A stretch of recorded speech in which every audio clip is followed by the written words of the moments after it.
Hindi classes में आपका स्वागत करती हूँ। इसके पहले हमने जो स्पर्श से भाग 1 जो पर्श का है उसमें से 4 पाठ पढ़े। अभी ये 5वां जो पाठ है हम आज शुरू करने वाले हैं। ये जो पाठ का नाम है शुक्र तारे के समान। ये पाठ किसका है तो स्वामी आनंद जी का ये पाठ है। तो जानते हैं कि स्वामी आनंद जी एक लेखक थे, वो कैसे थे, क्या थे, उनके बारे में जानकारी लेते हैं और फिर पाठ शुरू करेंगे।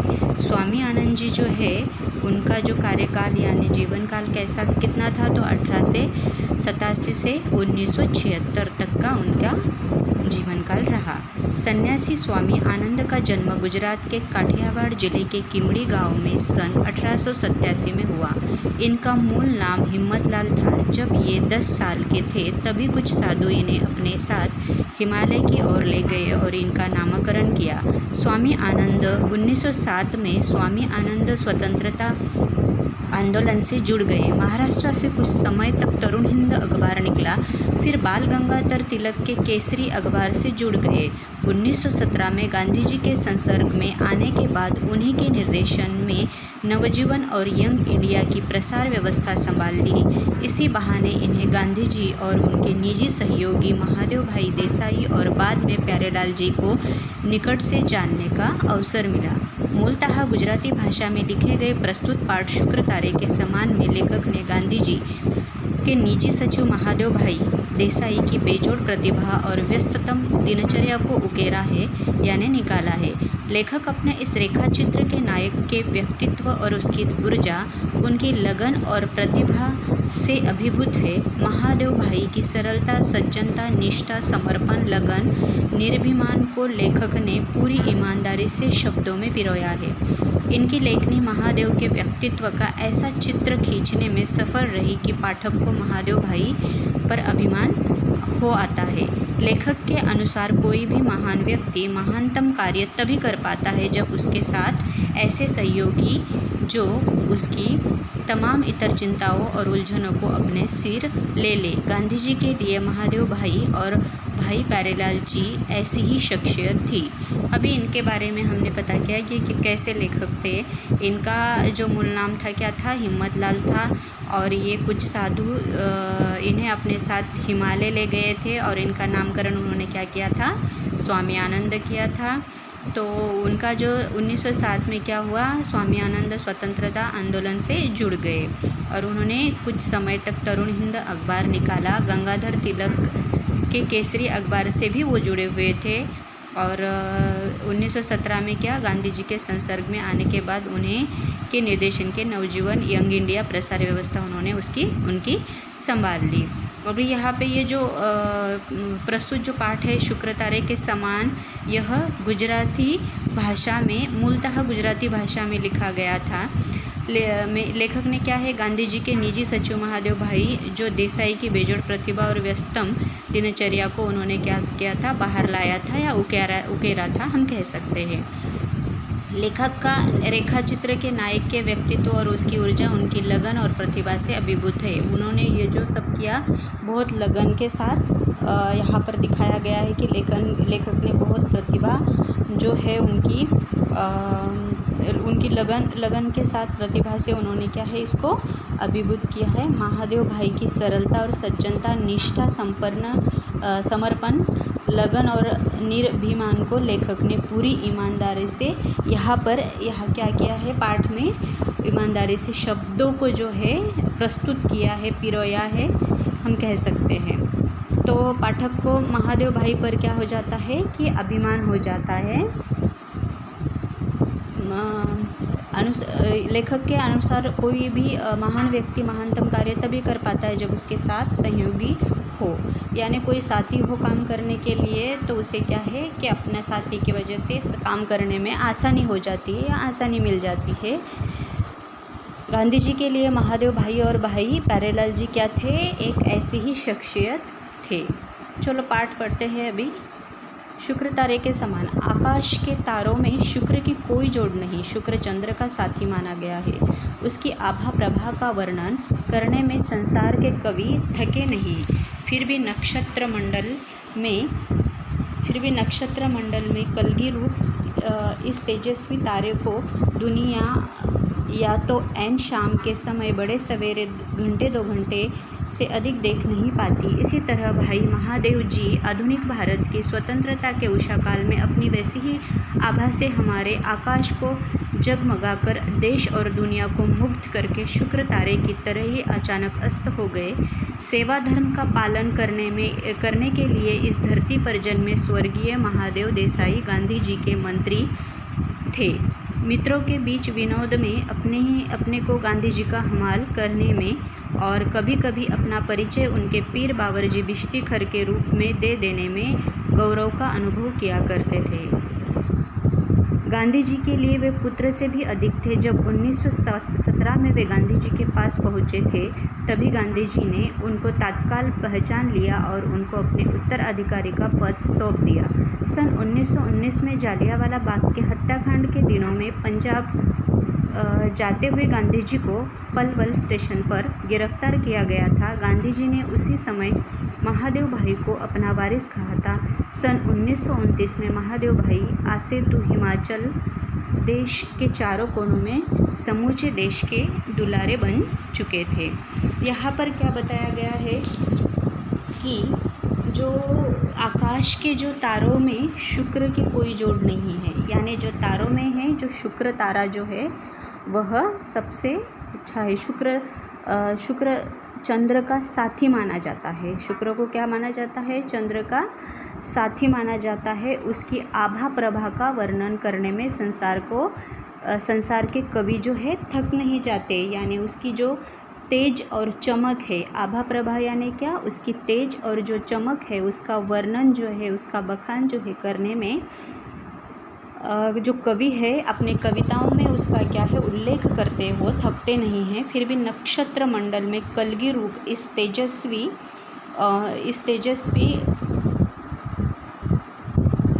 तारे को दुनिया या तो ऐन शाम के समय बड़े सवेरे घंटे 2 घंटे से अधिक देख नहीं पाती है।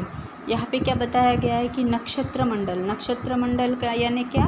तारे का जो समूह रहता है वह जो नक्षत्र मंडल की कलगी यानी क्या? उसका जो रूप है वह जो है वो कलगी रूप जो है उसका इतना तेजस्वी होता है कि वो तारे की जो दुनिया होती है वो कब हमें दिखाई अच्छी लगती है? एंड शाम के समय में ना हम तारे दिखने को मिलते हैं, हमें चमकते हैं, हम ऊपर देखें तो हमें अच्छा लगता है। बड़े सवेरे घंटे 2 घंटे से अधिक देख नहीं पाते हैं हम उसे, क्योंकि ज़्यादातर हमें नहीं दिखते हैं। वो एक समय होता है शाम का समय, वह उसी टाइम पे हमें वो ज़्यादातर दिखाई देते हैं। इसी तरह भाई महादेव जी आधुनिक भारत की स्वतंत्रता के उषा काल में अपनी वैसी ही आभा से हमारे आकाश को जगमगाकर देश और दुनिया को क्या किया? उन्होंने मुग्ध करके शुक्र तारों की तरह ही अचानक अस्त हो गए। यहाँ पे उनकी जो बराबरी है या उनका कंपेयर क्या कहा कर रहे हैं, तो वो शुक्र तारे की तरह अचानक ही उन्होंने क्या किया? जगमगा कर आकाश में या दुनिया में वह जगमगा कर क्या हो गए? अचानक से अस्त हो गए। सेवा धर्म का पालन करने के लिए इस धरती पर जन्मे स्वर्गीय महादेव देसाई गांधी जी के मंत्री थे। कौन थे महादेव देसाई?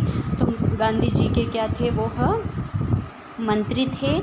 इन्होंने यहाँ पर क्या किया? सेवा धर्म की, यानी उन्होंने बहुत सेवा की धरती पर, या यहाँ पर ऐसा यहाँ पाठ में कहा गया है। मित्रों के बीच विनोद में अपने को गांधी जी का हम्माल कहने में और कभी कभी अपना परिचय उनके पीर बावर्ची बिश्ती खर के रूप में वो देने में गौरव का अनुभव किया करते थे। यहाँ पे वो हम्माल यानी क्या?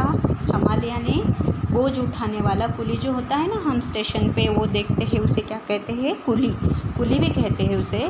जो हमाल होता है वो कभी कभी अपने को खुद को क्या कहते थे? हमाल भी कहते थे। और उनका परिचय देते वक्त वो पीर बावर्ची यानी खाना बनाने या खाना पकाने वाला रसोइया जो होता है वह भी वो खुद को कहते थे कि मैं तो ऐसा हूँ, ऐसा परिचय वो उनका देते थे। और उन्हें कोई नीचापन या ये नहीं लगता था कि मैं ऐसा खुद के लिए बोलता हूँ। उन्हें गौरव महसूस होता था, वो अनुभव करते थे गौरव कि मैं ऐसा हूँ। गांधी जी के लिए वे पुत्र से भी अधिक थे। जब गांधी जी के लिए वो पुत्र से भी अधिक थे। 1917 में गांधी जी के पास पहुँचे थे। वो कब गांधी जी के पास गए थे? तो 1917 में। तभी गांधी जी ने उनको क्या किया, तत्काल पहचान लिया और उनको अपने उत्तराधिकारी का पद क्या कर दिया, गांधी जी ने उनको सौंप दिया। 1919 में क्या हुआ कि जालियांवाला बाग की हत्याकांड जो थी, जो उन दिनों कहा थे पंजाब जाते हुए, वो गांधी जी को परवल स्टेशन पर गिरफ्तार कर लिया गया था। तो गांधी जी ने उसी समय महादेव भाई को अपना वारिस कहा था कि मैं तो अभी जा रहा हूँ, जो कुछ है अभी आगे का तू संभालेगा, तू ही मेरा वारिस है। सन 1929 में महादेव भाई आसेतु हिमाचल देश के चारों कोनों में समूचे देश के दुलारे बन चुके थे। आसेतु हिमाचल यानी क्या? सेतु संबंध रामेश्वर से हिमाचल तक विस्तीर्ण जो रास्ता था या फैला हुआ था, सेतु संबंध जो था रामेश्वर से कहाँ तक? हिमाचल तक जो फैला हुआ था वह, उसे क्या कहा जाता है? आसेतु ही हिमाचल। तो गांधी जी के लिए वो क्या थे? तो पुत्र से भी बढ़कर थे गांधी जी। गांधी जी को जब जालियांवाला बाग हत्याकांड के दिनों में पंजाब में वहाँ स्टेशन पर गिरफ्तार कर लिया तो उन्होंने क्या किया था? उनको वारिस घोषित कर दिया था। और 1929 में महादेव भाई को क्या किया? आसेतु हिमाचल देश के चारों कोनों में समूचे देश के दुलारे बन चुके थे। दुलारे यानी क्या? प्यारे बन चुके थे, यानी वो सबके प्रिय बन चुके थे। इसी बीच पंजाब में फौजी शासन के कारण जो कहर बरसाया गया था, उसका ब्यौरा रोज़ रोज़ आने लगा। पंजाब के अधिकतर नेताओं को गिरफ्तार करके फौजी कानून के तहत जन्म कैद की सजाएं देकर काला पानी भेज दिया गया। इसी बीच क्या हुआ कि पंजाब में जो फौजी शासन था, जो कहर बरसा गया यानी क्या? वह टूट पड़ा। तो उसका ब्यौरा जो है, उसका ब्यौरा यानी क्या? विवरण, उसका जो विवरण है वो क्या हो गया? रोज़ रोज़ आने लगा। तो पंजाब के अधिकतर नेताओं को गिरफ्तार करके फौजी कानून के तहत जन्म कैद की सज़ाएं देकर क्या कर दिया? उन्हें काला पानी भेज दिया। काला पानी की सज़ा यानी क्या सज़ा होती है? आजीवन कैद की सज़ा होती है, जिन्हें आजीवन कारावास भोगना पड़ता है, यानी आजीवन उन्हें जेल में ही रहना पड़ता है, जीवन भर। आजीवन यानी जीवन भर। लाहौर के मुख्य राष्ट्रीय अंग्रेज़ी दैनिक पत्र ट्रिब्यून के संपादक श्री कालीनाथ राय को 10 साल की जेल की सज़ा मिली। गांधी जी के सामने जुल्म और अत्याचारों की कहानियाँ पेश करने के लिए आने वाले पीड़ितों के दल गामदेवी के मणि भवन पर उमड़ते रहते थे। महादेव उनकी बातों की संक्षिप्त टिप्पणियाँ तैयार करके उनको गांधी जी के सामने पेश करते थे और आने वाले के साथ उनकी रूबरू मुलाकातें भी करवाते थे। गांधी जी बम्बई के मुख्य राष्ट्रीय अंग्रेज़ी दैनिक बॉम्बे क्रॉनिकल में इन सब विषयों पर लेख लिखा करते थे। क्रॉनिकल में जगह की तंगी बनी रहती थी। यहाँ पर अभी जो मुख्य राष्ट्रीय अंग्रेज़ी लाहौर के मुख्य राष्ट्रीय अंग्रेज़ी दैनिक पत्र थे, कौन सा? ट्रिब्यून के संपादक जो थे कालीनाथ राय को क्या हो गया था? 10 साल की जेल हो गई थी, या उन्हें 10 साल की सज़ा मिली थी। तो गांधी जी के सामने जुल्म और अत्याचारों की कहानियाँ पेश करने के लिए आने वाले पीड़ितों के दल में क्या? गामदेवी और मणि भवन पर उमड़ते थे।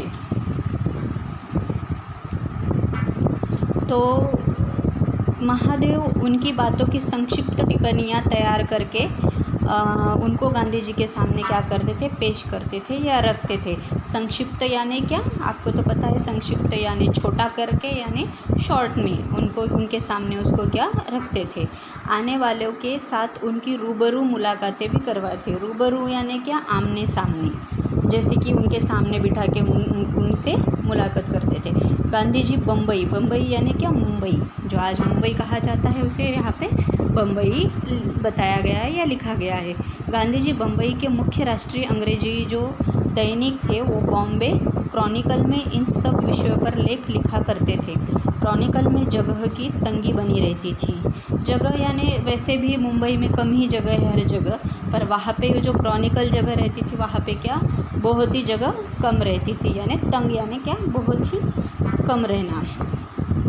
कुछ ही दिनों में क्रॉनिकल के निडर अंग्रेज संपादक हार्नीमैन को सरकार ने देश निकाले की सज़ा देकर इंग्लैंड भेज दिया। उन दिनों बम्बई के 3 नए नेता थे, शंकरलाल बैंकर, उमर सोबानी और जमनादास द्वारकादास। इनमें अंतिम श्रीमती बेसेंट के अनुयायी थे। ये नेता यंग इंडिया नाम का एक अंग्रेज़ी साप्ताहिक भी निकालते थे, लेकिन उसमें क्रॉनिकल वाले हार्नीमैन की मुख्य रूप से लिखते थे। उनको देश निकाला मिलने के बाद लोगों को हर हफ्ते साप्ताहिक के लिए लिखने वालों की कमी रहने लगी। ये तीनों नेता गांधी जी के परम प्रशंसक थे और उनके सत्याग्रह आंदोलन में बम्बई के बेजोड़ नेता भी थे। इन्होंने गांधी जी से विनती की कि वे यंग इंडिया के संपादक बन जाए। गांधी जी को तो इसकी सख्त ज़रूरत थी। उन्होंने विनती तुरंत स्वीकार कर ली। यहाँ पे क्या हुआ कि कुछ दिनों में क्रॉनिकल के निडर अंग्रेज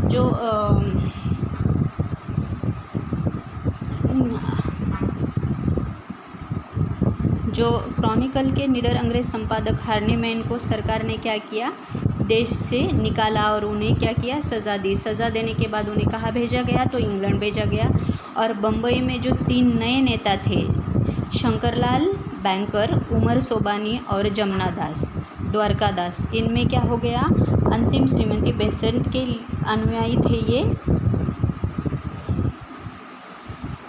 ये नेता यंग इंडिया नाम का एक अंग्रेजी जो साप्ताहिक था, उस साप्ताहिक को क्या ये निकालने लगे थे या निकालते थे।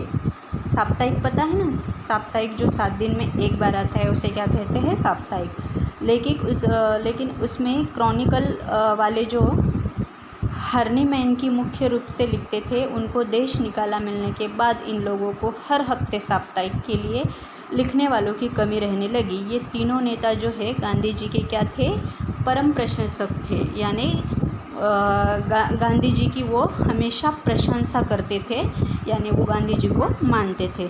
और उनके सत्याग्रह जो थे आंदोलन में बम्बई के बेजोड़ नेता भी थे। वो क्या थे, सत्याग्रह और आंदोलन करने में क्या थे, बहुत बेजोड़ थे। बम्बई में वह बहुत फेमस थे। इन्होंने गांधी जी से विनती की कि ये यंग इंडिया के संपादक बन जाए। इन्होंने क्या किया, गांधी जी को विनती की कि आप क्या करो, यंग इंडिया के संपादक बन जाओ। तो गांधी जी ने उनकी बात तुरंत मान ली यहाँ पर और वो बन गए। गांधी जी का काम इतना बढ़ गया कि साप्ताहिक पत्र भी कम पड़ने लगा। गांधी जी ने यंग इंडिया को हफ्ते में 2 बार प्रकाशित करने का निश्चय लिया। हर रोज़ का पत्र व्यवहार और मुलाकातें, आम सभाएं आदि कामों के अलावा यंग इंडिया साप्ताहिक में छापने के लेख, टिप्पणियाँ, पंजाब के मामलों का सारक संक्षेप और गांधी जी के लेख, यह सारी सामग्री हम 3 दिन में तैयार करते। यंग इंडिया के पीछे नवजीवन भी गांधी जी के पास आया और दोनों साप्ताहिक अहमदाबाद से निकलने लगे। 6 महीनों के लिए मैं भी साबरमती आश्रम में रहने पहुंचा। यहाँ पर गांधी जी का काम जो है यहाँ पर बहुत बढ़ गया था। और बढ़ने के बाद गांधी जी ने क्या किया, उनका जो साप्ताहिक था यंग इंडिया, वो क्या किया, उन्होंने सप्ताह में यानी हफ्ते में 2 बार प्रकाशित करने लगे। और उन्होंने जो उसमें जो लेख, टिप्पणियाँ, वो जो पंजाब के मामलों में उन्होंने क्या किया, सारा संक्षेप और गांधी जी के लेख या सारी सामग्री जो है उन्होंने कितने दिन में तैयार की, तो 3 दिन में यहाँ पर तैयार की। यंग इंडिया के पीछे नवजीवन और गांधी जी के पास आया। दोनों साप्ताहिक क्या हो गए, अहमदाबाद जो है वहाँ से निकलने लगे। 6 महीने के लिए भी साबरमती आश्रम में रहने पहुँच गए।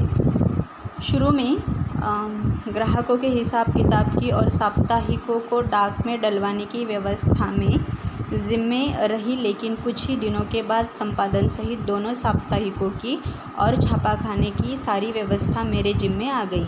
गांधी जी और महादेव का सारा समय देश भ्रमण में बीते लगा।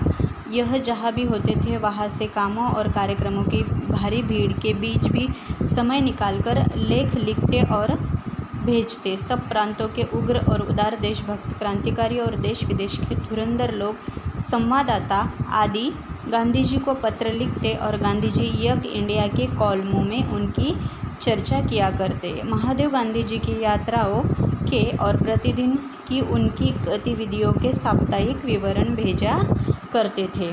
यहाँ पे क्या हो गया कि जब साबरमती आश्रम वो पहुंच गए तो शुरू में क्या हुआ, ग्राहकों के हिसाब किताब की और साप्ताहिकों की डाक में डलवाने की व्यवस्था की उनके जिम्मे रही। और लेकिन कुछ दिनों के बाद संपादन सहित दोनों साप्ताहिकों की और छापखाने की सारी व्यवस्था भी उनके जिम्मे गई। और गांधी जी और महादेव का सारा समय जो देश भ्रमण में बीतने लगा। लेखक यहाँ पर ऐसा कहते हैं, यह यहाँ भी होते तो क्या वो वहाँ से कामों और कार्यक्रमों की भारी भीड़ के बीच समय निकालकर लेख लिखते और भेजते। यहाँ पर लेखक को सब देखना पड़ता। सब प्रांतों के उग्र और उदार देशभक्त क्रांतिकारी और देश विदेश के धुरंधर जो लोग रहते थे, वो संवाददाता गांधी जी को क्या करते थे, पत्र लिखते थे और गांधी जी यंग इंडिया के कॉलमों में उनकी चर्चा किया करते थे। और महादेव गांधी जी की यात्राओं के और प्रतिदिन की उनकी गतिविधियों के साप्ताहिक विवरण भेजा करते थे। विवरण पता है ना आपको, विवरण भेजा करते थे, यानी उसके विस्तार से उसको भेजा करते थे। इसके अलावा महादेव देश विदेश के अग्रगण्य समाचार पत्रों में क्या, अग्रगण्य यानी प्रमुख, सबसे पहले गिना जाने वाला, उसे क्या करते थे, भेजते थे। समाचार पत्र जो है आँखों में, इसके अलावा महादेव क्या करते थे, देश विदेश के अग्रगण्य समाचार पत्र जो आँखों में तेल डालकर गांधी जी के प्रतिदिन गतिविधियों को क्या देखा करते थे, उन पर बराबर टीका टिप्पणी करते थे। और उनके टीका टिप्पणी करना यानी व्याख्यान करना, उनको आड़े हाथों लेने वाले लेख की भी समय समय पर लिखा करते थे। बेजोड़ कॉलम, भरपूर चौकसाई, ऊंचे से ऊंचे ब्रिटिश समाचार पत्रों की परंपराओं को अपनाकर चलने का गांधी जी का आग्रह, और कट्टर से कट्टर क्या हो जाता था, विरोधियों के साथ वो पूरी सत्यनिष्ठा में से उत्पन्न होने वाली विनय विवेक युक्त विवाद करने की गांधी जी को तालीम। इन सब गुणों ने तीव्र मतभेदों और विरोधी प्रचार के बीच भी देश विदेश के सारे समाचार पत्रों की दुनिया में एंग्लो इंडियन समाचार पत्रों के बीच क्या किया, इन्होंने व्यक्तिगत रूप से EMD को सबका लाडला बना दिया, सबका प्यारा बना दिया। गांधी जी के पास क्या था, आने के पहले अपनी विद्यार्थी अवस्था में महादेव ने सरकार के अनुवाद विभाग में नौकरी की थी। नरहरि भाई जो थे उनके जिगरी दोस्त थे। जिगरी दोस्त यानी अच्छी मित्रता थी उनके साथ उनकी। दोनों एक साथ वकालत पढ़े थे। एक साथ ही उन दोनों ने क्या, वकालत की पढ़ाई की थी। दोनों ने क्या है, अहमदाबाद में वकालत की पढ़ाई साथ में ही शुरू की थी। और पेशे से वो दोनों आमतौर पर स्याह को सफ़ेद और सफ़ेद को स्याह करना होता है। साहित्य और संस्कार के साथ इसका कोई संबंध नहीं है।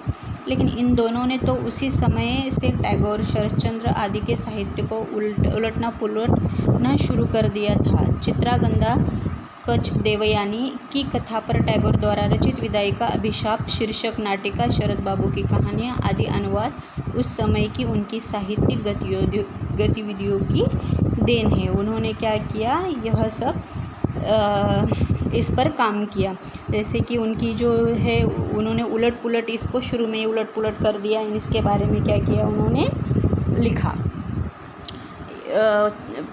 चित्रगंधा जो कच देवानी की कथा थी वो उस पर क्या है, टैगोर द्वारा जो रचित थी विदाई का अभिशाप, उसका शीर्षक, और उसकी नाटिका जो है शरद बाबू की कहानियाँ, इसका अनुवाद समय की उन्होंने क्या किया, साहित्यिक गतिविधियों की यह देन है, ऐसा लेखक यहाँ पर कह रहे हैं। भारत में उनके अक्षरों का कोई सानी नहीं था। वायसराय के नाम जाने वाले गांधी जी के पत्र हमेशा महादेव की लिखावट में जाते थे। उन पत्रों को देखकर दिल्ली और शिमला में बैठे वायसराय लंबी सांस उसास लेते रहते थे। भले ही उन दिनों ब्रिटिश सल्तनत पर कहीं सूरज न डूबता हो, लेकिन उस सल्तनत के छोटे बादशाह को भी गांधी जी के सेक्रेटरी के समान खुशनवीश सुंदर अक्षर लिखने वाला लेखक, खुशनवीश यानी क्या, सुंदर अक्षर लिखने वाला लेखक कहाँ मिलता था। बड़े बड़े सिविलियन और गवर्नर कहा करते थे कि सारी ब्रिटिश सर्विसों में महादेव के समान अक्षर लिखने वाला कहीं खोजने पर भी मिलता नहीं था। पढ़ने वाले को मंत्रमुग्ध करने वाला शुद्ध और सुंदर लेखन था। भारत में क्या है कि अक्षर का कोई सानी नहीं था। अक्षर का कोई सानी नहीं था। सानी यानी बराबरी करने वाला, उसका उसका दूसरा जोड़ कोई नहीं था, यानी उसके जैसा दूसरा कोई नहीं था। भारत में उनके अक्षरों का कोई सानी नहीं था, उनका कोई दूसरा जोड़ नहीं था। वायसराय के नाम जाने वाले गांधी जी के पत्र हमेशा महादेव जी की लिखावट में क्या करते थे, आ जाते थे। उन पत्रों को देखकर दिल्ली और शिमला के क्या जो वायसराय थे वो क्या है, लंबी सांस उसास लेते रहते थे कि उनका अक्षर बहुत ही सुंदर था, उनके अक्षर की बराबरी कोई नहीं कर सकता था। उनका अक्षर बहुत ही सुंदर था, मोटा मोटा था और सबको मंत्रमुग्ध कर देता था और बहुत ही शुद्ध था।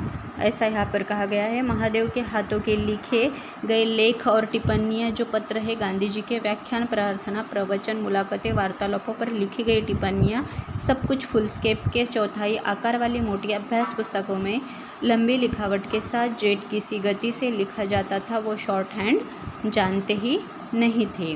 वो क्या करते थे, उनकी जो लंबी लिखावट के साथ वह लिखते थे, शॉर्ट में वह कुछ भी नहीं लिखते थे। उनका अक्षर बहुत अच्छा था। टिप्पणियाँ, पत्र, गांधी जी के जो व्याख्यान, प्रार्थना, प्रवचन है, उनके मुलाकातें, वार्तालापों पर लिखी गई जो टिप्पणियाँ हैं, वो सब वो क्या हो लिखते थे। लंबी उनकी लिखावट होती थी, शॉर्ट में वो नहीं लिखते थे। बड़े बड़े देशी विदेशी राजपुरुष, राजनीतिज्ञ, देश विदेश की अग्रगण्य समाचार पत्रों में मिलने के लिए आते थे। ये लोग खुद या इनके साथी सगे भी गांधी जी के साथ बातचीत को शॉर्ट हैंड में लिखा करते थे। महादेव एक कोने में बैठे बैठे अपनी लंबी लिखावट में सारी चर्चा को लिखते रहते थे। मुलाकात के लिए आए हुए लोग अपने मुकाम पर जाकर सारी बातचीत को टाइप करके जब उसे गांधी जी के पास ओके करवाने के लिए पहुंचते, तो भले ही उनमें कुछ भूले या खामियां मिल जाए, लेकिन महादेव की डायरी में या नोट बही में मजाल है कि क्वामा मात्रा की भी भूल मिल जाए। यहाँ पर बड़े बड़े देश विदेश के जो पुरुष राजनीतिज्ञ, देश विदेश के जो अग्रगण्य समाचार पत्रों के जो प्रतिनिधि थे, अंतर्राष्ट्रीय संगठनों के संचालक जो थे, पादरी, ग्रंथकार, गांधी जी के क्या मिलने के लिए यहाँ पे आते थे। आने के बाद वो लोग क्या करते थे कि खुद इनके साथी संगी गांधी जी के साथ क्या शॉर्टकट में या शॉर्ट हैंड में भी जो भी उनको लिख कर देना होता था, वो शॉर्ट हैंड में या शॉर्ट में लिख कर देते थे। पर जो महादेव है कोने में बैठकर अपनी लिखावट, कैसी बहुत लंबी लिखावट थी, वो सारी चर्चा जो है लंबी लिखावट में करते थे। और मुलाकात के लिए आए हुए जो लोग रहते थे, वह मुकाम पर जाकर सारी बातचीत को टाइप करके और ओके करने के लिए गांधी जी के पास आ जाते थे। भले ही उन ऊपर वो टाइप करने के बाद भी उनमें बहुत सारी गलतियाँ या कमियाँ निकालती थी, पर मजाल है कि जो महादेव जी थे उनके हाथ की लिखावट लंबी थी, लंबी लिखावट वो करते थे, पर उसमें एक कमियाँ भी नहीं निकलती थी, खामियाँ भी नहीं निकलती थी, और अक्षर भी बहुत सुंदर था, मोतियों जैसा अक्षर था। और उसमें उसमें मात्रा, कॉमा और मात्रा की भी भूलकर भी कोई गलती नहीं होती थी। गांधी जी कहते, महादेव के लिखे नोट के साथ थोड़ा मिलान कर लेना था और लोग दांतों अंगुली दबाकर रह जाते। लुई फिशर और गुथर के समान धुरंधर लेखक अपनी टिप्पणियों का मिलान महादेव की टिप्पणियों के साथ करके उन्हें सुधारे बिना गांधी जी के पास ले जाने में हिचकिचाते थे। यहाँ पे गांधी जी कहते कि महादेव के जो लिखे नोट के साथ थोड़ा मिलान कर लेना था ना, और लोग दांतों अंगुली दबाकर रह जाते थे। यानी वह कुछ लोगों से जब गलतियाँ होती थी लिखने में, तो वो क्या करते थे, उदाहरण देते थे कि महादेव जो लिखते हैं उनके जैसे लिखना था, तो लोग क्या करते थे, लोग दांतों अंगुली दबाकर रह जाते थे। लुई फिशर और गुथर के समान क्या धुरंधर लेखक अपनी टिप्पणियों का मिलान महादेव जी की टिप्पणी के साथ करके उन्हें सुधारे बिना गांधी जी के पास ले जाने में हिचकिचाते थे। तो लोग क्या करने लगे बाद में कि पहले क्या करते थे, महादेव जी के लिखे हुए जो लिखावट के साथ मिलाते थे या चेक करते थे कि गलत है क्या सही है, और बाद में वह गांधी जी के पास दिखाने के लिए लेके जाते थे। साहित्यिक पुस्तकों की तरह ही महादेव वर्तमान राजनीतिक प्रभावों और घटनाओं से संबंधित अद्यतन जानकारियों वाली पुस्तकें भी पढ़ते रहते थे। हिंदुस्तान से संबंधित देश विदेश की ताज़ी राजनीतिक गतिविधियों और चर्चाओं की नई से नई जानकारी उनके पास मिल सकती थी। सभाओं में, की बैठकों में या दौड़ती रेलगाड़ियों के डिब्बों में ऊपर की बर्फ़ पर बैठकर ठूस ठूस कर भरे अपने बड़े बड़े झोलों में रखे ताज़े से ताज़े समाचार पत्र, मासिक पत्र और पुस्तकें वे पढ़ते रहते थे अथवा यंग इंडिया और नवजीवन के लिए लेख लिखते रहते थे। लगातार चलाने वाली यात्राओं, हर स्टेशन पर दर्शनों के लिए इकट्ठा हुई जनता के विशाल समुदाय, सभाओं, मुलाकातों, बैठकों, चर्चाओं और बातचीतों के बीच वे स्वयं कब खाते, कब नहाते, कब सोते या कब अपनी हंसते रफा करते, किसी को इसका कोई पता नहीं चल पाता। वे 1 घंटे में 4 घंटों के काम निपटा देते। काम में रात और दिन के बीच कोई फ़र्क शायद ही कभी रहता हो। वे सुध भी बहुत सुंदर काटते थे। अपनी इतनी सारी व्यस्तताओं के बीच भी वे काटना कभी चूकते नहीं थे। यहाँ पर साहित्यिक पुस्तकों की तरह ही महादेव वर्तमान राजनीतिक प्रभावों और घटनाओं के संबंधित अद्यतन जानकारी वाली पुस्तक भी क्या करते थे, पढ़ा क्या करते थे और हिंदुस्तान से संबंधित जो देश विदेश की ताज़ी राजनीतिक गतिविधियाँ और चर्चाओं से नई जानकारी क्या है उनके पास आ जाती थी। सभाओं में जो कमेंटियों रहते थे, जो कमेंट करने वाले बैठक रहते थे, उनके क्या दौड़ती रेलगाड़ियों के डिब्बे के ऊपर वह बर्थ पर बैठकर क्या ठूस कर भरे अपने बड़े झोलों में रखे ताज़े से ताज़े समाचार पत्र जो रहते थे, वह मासिक पत्र पुस्तकों पे वे पढ़ते रहते थे और क्या है, यंग इंडिया और नवजीवन के लिए लेख लिखते रहते थे। और जो लगातार चलने वाली यात्राएं होती थी, हर स्टेशन पर दर्शनों के लिए इकट्ठा हुए जो लोग रहते थे, जनता होती थी, वह क्या थी, बहुत बड़े समुदाय में, विशाल समुदाय में, सभाओं में, मुलाकातों में, बैठकों में, चर्चाओं में, बातचीतों में क्या होता था, बीच वे क्या सब वह उसी टाइम पे वो कब खाते थे और कब नहाते थे, कब सोते थे, यह किसी को पता नहीं चलता था। अपने हंसते वो क्या करते थे, रफ़ा दफ़ा वहाँ पर अपने हंसते वह रफ़ा दफ़ा वहाँ पर करते थे। इसका वे 1 घंटे में 4 घंटों के काम निपटा देते थे। काम में रात और दिन के बीच कोई फ़र्क शायद ही कभी रहता था। वह जब अपने काम में इतना मग्न हो जाते थे और इतनी काम में मतलब स्पीड थी उनके कामों में कि 4 घंटे का काम जो है वो 1 घंटे में ही पूर्ण कर लेते थे। और जो वो काम करते वक्त ना रात देखते थे ना दिन देखते थे और वे सूद भी बहुत सुंदर काटते थे। अपनी इतनी सारी व्यवस्थाओं के बीच भी वे काटना कभी नहीं चूकते थे। बिहार और उत्तर प्रदेश के हज़ारों मील लंबे मैदान गंगा, यमुना और दूसरी नदियों के परम उपकारी सोने की कीमत वाले गाद के बने हैं। आप 100 कोस चल दीजिए, रास्ते में सुपारी फोड़ने लायक एक पत्थर भी नहीं मिलेगा नहीं। इसी तरह महादेव के संपर्क में आने वाले किसी को भी ठेस या ठोकर की बात तो दूर रही, खुरदारी मिट्टी या कंकरी की भी कभी चुपती नहीं थी। उनकी निर्मल प्रतिभा उनके संपर्क में आने वाले व्यक्ति को चंद्र शुक्र की प्रभा के साथ दूधों नहला देती थी। उसमें सरोबार होने वाले के मन से उनकी इस मोहिनी का नशा कई दिनों तक उतरता न था। बिहार और उत्तर प्रदेश के हज़ारों मील लंबे मैदान गंगा, यमुना और दूसरी नदियों के परम उपकारी सोने की कीमत वाले गाद के बने हैं। आप 100 कोस चल लीजिए, रास्ते में सुपारी फोड़ने लायक एक पत्थर भी नहीं मिलेगा। और इसी तरह महादेव के संपर्क में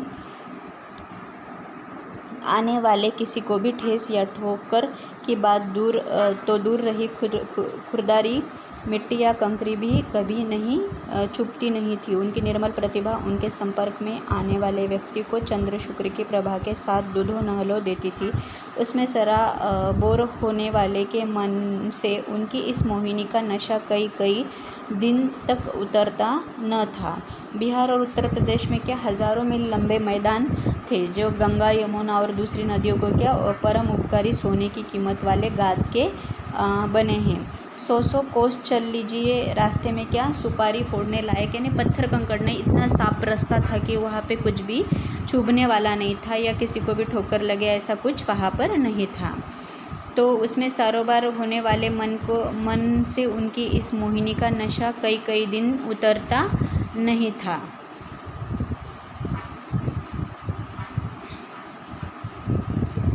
उनकी निर्मल प्रतिभा जो थी, उनके संपर्क में आने वाले व्यक्ति को क्या शुक्र चंद्र की प्रभा के साथ दूधों नहला देती थी। महादेव का समूचा जीवन और उनके सारे कामकाज जो है गांधी जी के साथ एक रूप होकर इस तरह गुंथ गए थे कि गांधी जी से अलग करके अकेले उनकी कोई कल्पना ही की नहीं जा सकती थी। कामकाज की अनवरत व्यस्तताओं के बीच कोई कल्पना भी न कर सके। इस तरह समय निकालकर लिखी गई दिन प्रतिदिन की उनकी डायरी की वे अगणित अभ्यास पुस्तकें आज भी मौजूद है। महादेव का जो समूचा जीवन और उनके सारे जो कामकाज गांधी जी के साथ क्या हो गए थे, एक रूप हो गए थे। वो गांधी जी के साथ अच्छे से मिलजुल गए थे और काम अपना कर रहे थे। गांधी जी के अलग करके अकेले उनकी कोई कल्पना ही नहीं की जा सकती, यानी वो गांधी जी से अलग होकर कोई काम नहीं कर सकते थे। कामकाज की अनवरत व्यवस्थाओं के बीच कोई कल्पना भी न कर सके। इसी तरह समय निकाल कर क्या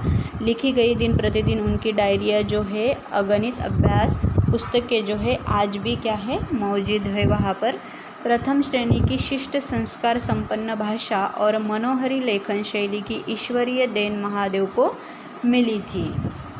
यद्यपि गांधी जी के पास पहुंचने के बाद घमासान लड़ाइयों के आंदोलनों और समाचार पत्रों की चर्चाओं के भीड़ भरे प्रसंगों के बीच केवल साहित्यिक गतिविधियों के लिए उन्हें कभी समय नहीं मिला, फिर भी गांधी जी की आत्मकथा सत्य के प्रयोग का अंग्रेजी अनुवाद उन्होंने किया, जो नवजीवन में प्रकाशित होने वाले मूल गुजराती की तरह हर हफ्ते यंग इंडिया में छपता रहा। बाद में पुस्तक के रूप में उसके अगणित संस्करण सारी दुनिया के देशों में प्रकाशित हुए और बिके। यहाँ पर प्रथम श्रेणी की शिष्ट जो संस्कार संपन्न भाषा और मनोहरी लेखन शैली की ईश्वरी देन जो है किसे मिली थी, महादेव जी को मिली थी। यद्यपि गांधी जी के जो पास पहुंचने के बाद घमासान लड़ाइयों आंदोलन के समाचार पत्रों की चर्चाओं के भीड़ जो है भरे प्रसंगों के बीच केवल साहित्यिक गतिविधियों के लिए क्या उन्हें कभी भी समय नहीं मिला था, फिर भी गांधी जी की जो आत्मकथा है सत्य के प्रयोग का अंग्रेजी जो अनुवाद था वह नवजीवन में कहाँ प्रकाशित होने वाले मूल गुजराती की तरह हफ्ते में क्या है यंग इंडिया में छपता था।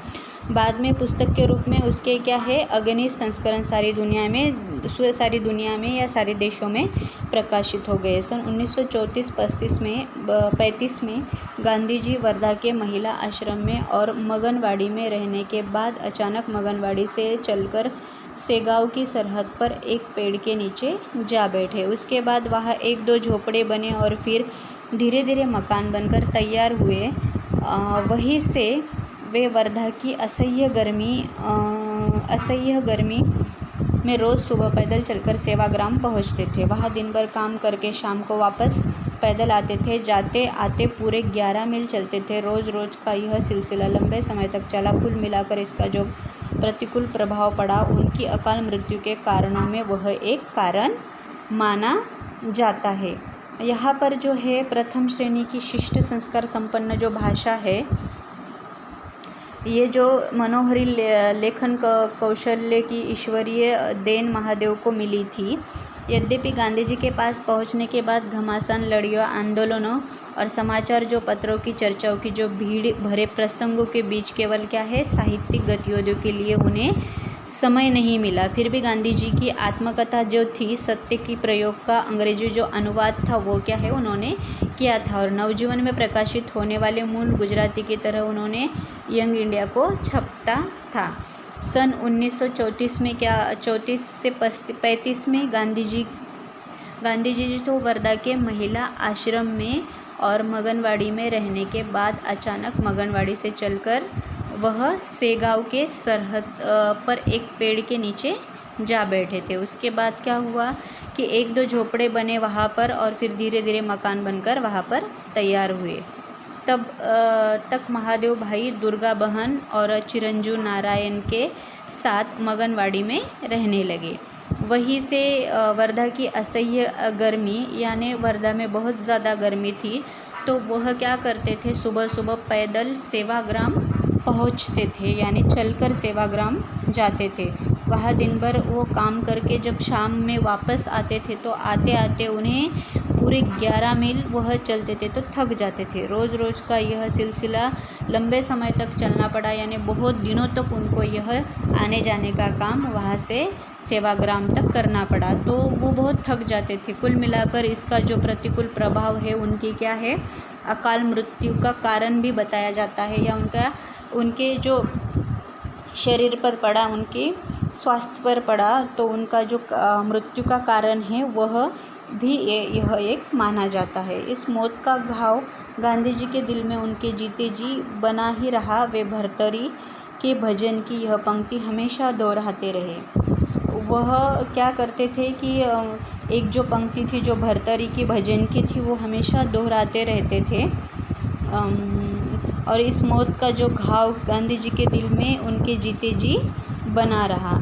वो जो भर्तरी का जो पंक्ति थी ये थी कि ए रे ज़ख़म जोगे नहीं जशे, यह जो घाव है वह कभी योग से भरेगा नहीं। बाद के सालों में प्यारेलाल जी से कुछ कहना होता और गांधी जी उनको बुलाते तो उस समय भी अनायास उनके मुंह से महादेव ही निकलता था। जब महादेव की मृत्यु हुई उसके बाद भी क्या हुआ, जो कुछ सालों बाद जो है प्यारेलाल उनके मंत्री थे, तो उनको जो बुलाने के लिए वो बुलाते थे तो उनके मुंह में क्या है, महादेव जी का नाम भी वहाँ पे आता था। तो ये पाठ अभी हमारा पूर्ण हुआ। ये पाठ आपको कैसे लगा ये मुझे बताइए कमेंट करके। धन्यवाद।